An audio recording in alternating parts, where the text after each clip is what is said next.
Well, when you hear the word democracy, you probably think of voting, where everybody gets a say and there are winners and losers.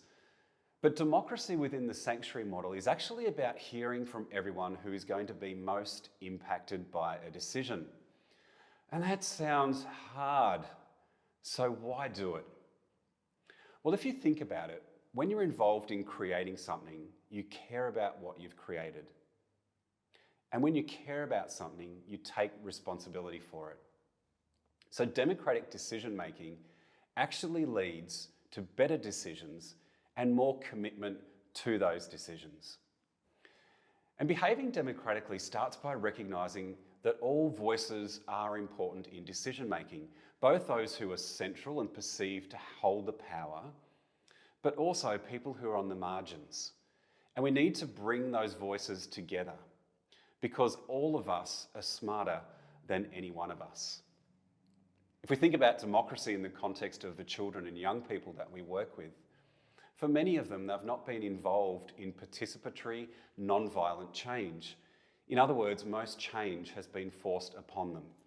So when we involve them in creating the future, we actually recognise and esteem them.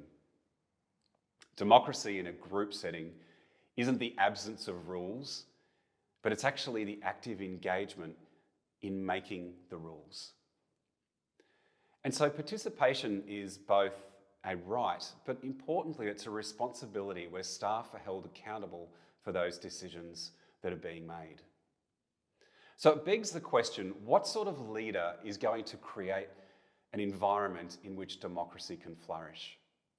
Well, not a leader who's going to abdicate responsibility. Well, it's everyone else's role to make the decision.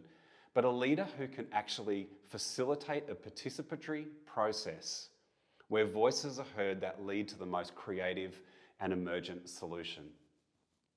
A leader who, if required, can be autocratic at times and assess that a decision needs to be made that's going to be low impact and where commitment is not necessarily critical to its success, but can then pivot to recognising where a decision is critical and high in its impact, and commitment is essential to the success of the decision.